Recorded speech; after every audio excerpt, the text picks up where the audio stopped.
and I don't want them to be bored, so I'll try and be very crisp today, because the first time they've come to hear me. Leadership. All of us have the ability to be leaders. Everyone has the potential to become a leader. What makes a leader? The first and foremost is the vision. Leaders have dreams. And those dreams are beyond the self. There has never been a leader whose dream is concentrated on the self. So my great inspiration is the great Iqbal. Iqbal, in my opinion, was probably the greatest Muslim philosopher in the last 500 years. And he came up with this concept of a leader. He used the symbol of Shaheen, the eagle. And why did the eagle soar above everyone else, which is what makes a leader?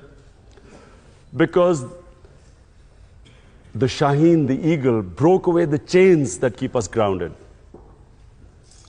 So what stops us from achieving this great God-given potential are the various chains that make us tread the trodden path. So the Shaheen, the eagle, has great dreams. The difference is not talent, difference is not education. Difference is that a leader dreams what others are scared to dream of. Dream the impossible. And then that dream is, as I repeat, is not based on the self. They always think bigger than themselves. It's either their nation, their society, and then they struggle to achieve that dream. Now, the quality that distinguishes leaders is their ability to take pressure. Winston Churchill became a leader in Britain. When the biggest crisis was faced by the country, they looked upon someone who could take the pressure. How do you take pressure? When you struggle. When you struggle and when you have setbacks, you pick yourself up, you resume your struggle. It's eventually you get stronger. Each time you pick yourself up, you get stronger. So, a Nelson Mandela, it's 27 years the man spent in jail. But his dream was not restricted to himself. He was offered everything. The apartheid regime offered him everything except what he wanted. One man, one vote. A leader never compromises on his dream. The moment you start a compromise, it's a downward spiral. So, it's when you stick to your dream and take all the pressure which you have to achieve that dream, you build that resilience, the endurance, the strength. And it's like physical exercise. The bigger weights you pick up, the stronger you get. The more you pit yourself against resistance, the stronger you get. But above all, no one has ever achieved anything who's always put himself before the society. So whether it was our great leader, Muhammad Ali Jinnah, Quaid-e-Azam, he was dying of TB. He never let anyone know that he was dying because he realized that he was the only one who could have achieved the dream of Pakistan. So it wasn't for him. The dream for Pakistan was not for himself because he was already dying of cancer, of TB. The dream was something beyond the self. And so was Gandhi, another great leader. Mandela, our Prophet, peace be upon him, the greatest leader. When he struggled for 13 years, every hardship he faced in these 13 years. And eventually when he headed the state of Medina, and all the hardships they faced, but when he was in the 10 years when it was at the peak of his power, the famous address at Arafat, where 100,000 people standing and him addressing them from the Mount of Arafat. And he asked the people, can you bear witness in front of God that I have conveyed his message to you? So the 100,000 people said yes. And then people started crying. They started crying because they realized that he had just come to deliver a message. The objective was not power. He still lived in that little house, which was that Masjid al-Nabi, the little few rooms which he had when he came with nothing. So it was never for the self. And the moment he had achieved his mission, everyone cried because they knew that he was going to go. Similarly, if you look at any big name, they had a bigger vision. So number one is the vision. Number two, a leader can only achieve his mission if he conquers his fears. The biggest impediment in the way of people achieving their mission is that they get scared. They get scared of humiliation, failure. A lot of people don't attempt things because they're scared that people will laugh at them. People get scared because they're scared they'll lose their livelihood. I'll lose my job, I might not get a better job, and so they don't take a risk. And then, of course, above all, the greatest fear of death. That stops people from chasing their dreams. So fear is the biggest impediment in the way, not just of someone becoming a leader, but from anyone achieving their potential in life.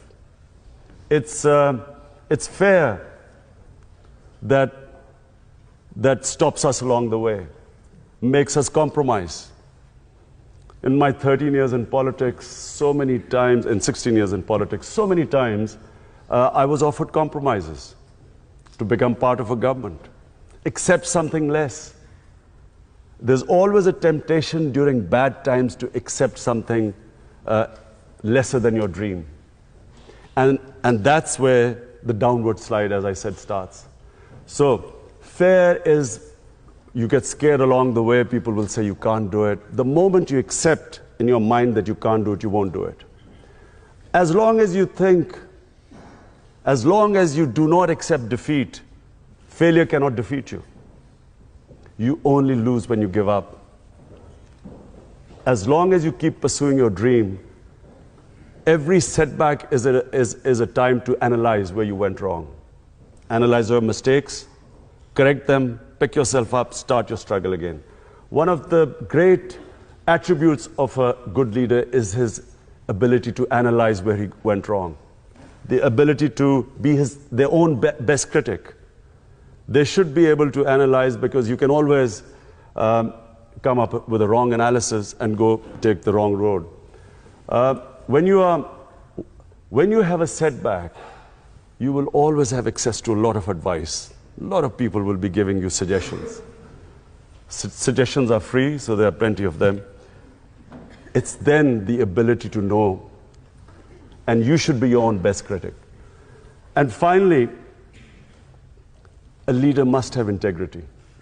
You cannot have a leader who does not have credibility. People only follow someone who they trust. So all the great leaders, and our great leader, Jinnah, or even his opponents always knew him to be an honest man. He spoke straight, people trusted him, they knew where they stood with him. Of course, that was also the greatest, our prophet, peace be upon him, was called the honest one, the truthful one, Al-Amin. A leader cannot not be credible. You can't be a leader if you do not have credibility. So credibility is one of the biggest reasons why people follow you. They have to trust you to go out and risk their lives for you. So all great leaders always were trusted by the people who followed them. So these are the three main qualities that makes a leader. From my own experience, I found when I played cricket as captain, cricket was the only sport that needs leadership. No other sport needs a leader. The coach is everything. I found in cricket that when the chips were down, the entire team looked towards the captain. Captaincy only came in moments of crisis.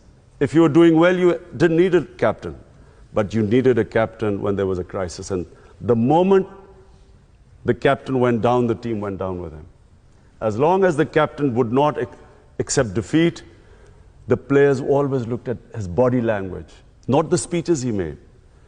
What was his body language? If his body language betrayed fear, or if the body language reflected defeat, the team would give up. When I was building the hospital, it was far more difficult than something I had ever done on the cricket field. And all along the way, there were people who used to say, you can't do it. The first ever meeting we had, we were trying to clear the concept of building a cancer hospital in Pakistan. So I had 20 doctors, top doctors from Lahore invited to give me advice how to start, how to build a cancer hospital. 19 out of 20 said you cannot build a cancer hospital in Pakistan. The government of Punjab had tried, they had failed to build the hospital. Only one said that you can build a hospital, but that doctor said that you cannot treat cancer patients free. Today, Shaukat Hanum is the only private cancer hospital anywhere in the world where 70% of patients get free treatment.